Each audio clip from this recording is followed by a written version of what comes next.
Donc salut tout le monde, je suis là pour ma première vidéo sur YouTube. Donc de base je fais des vidéos TikTok, mais je me lance un peu sur YouTube parce que je trouve ça sympathique et j'avais envie de faire du contenu plus long pour vous montrer quelques trucs. Donc là on va commencer pour les épées de Blood Free, toutes les épées de Sien.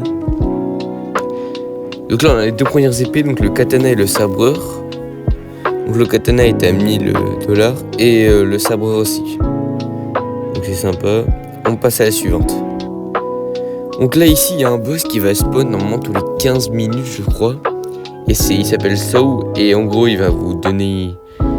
Genre quand vous le tuez il a une chance de vous donner l'épée. Donc attendez, je vais vous la montrer. L'épée elle est rare. Ouais. Donc l'épée ouais. La scie de requin. Donc elle va Saw, c'est ça. Et c'est une bonne épée. Ensuite on a les épées à la 3e île que vous faites, donc le double katana et la massue, qui sont respectivement à 12 000 $ pour le double katana et 25 000 pour la batte. Donc c'est mieux, mais je vous conseille de prendre le katana quand vous commencez. Après on a la 5e île que vous faites. Donc ici c'était le katana et le tuyau qu'on va avoir. Donc le triple katana est moins cher mais meilleur. Et le tuyau est pas ouf, on va pas se mytho.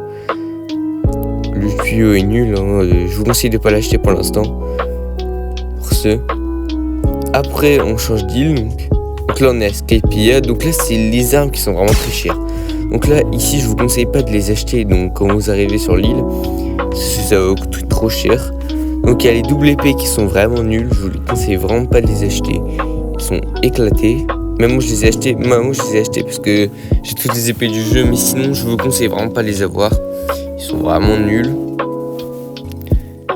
Après, en gros, voilà. Et je préfère vous prévenir que la Bizento on peut la V2, ça veut dire que vous pouvez la deuxième changer. En gros on peut la changer en 2 fois avec un boss. Donc là ici, donc pour ceux qui ne le sauraient pas, dans la montagne, donc dans le volcan, on peut passer sur le côté dans un petit truc secret. Donc là, vous voyez, donc là un petit truc secret. Donc là, on voit, vous passez à travers le mur. Là, je galère un peu là, mais ouais c'est bon. Donc là on passe à travers le mur et là on a le Soul King, donc qui va vous passer la canne des âmes. Elle est très bien elle est très bien. Moi je vous la conseille. Après, donc là, il y aura un boss. Donc là, si je me trompe pas, il y a un boss, voilà. Donc c'est le boss Saw là-bas. J'ai mis des petits pointiers. Qui va vous passer une arme. Donc donc là, c'est le premier boss que je vous montre qui donne une arme.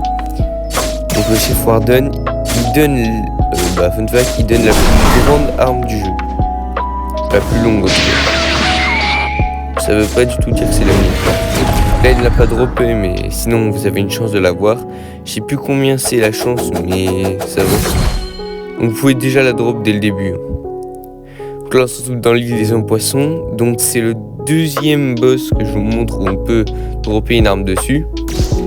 Donc vous l'affrontez. Ce boss a une particularité, c'est qu'il a 2 phases. Une phase où il est pas ouf et une phase là où il devient blanc. Et voilà, il est un peu trop. Là, vous faites ça. Après, donc là, je vous montre l'arme, c'est le trident.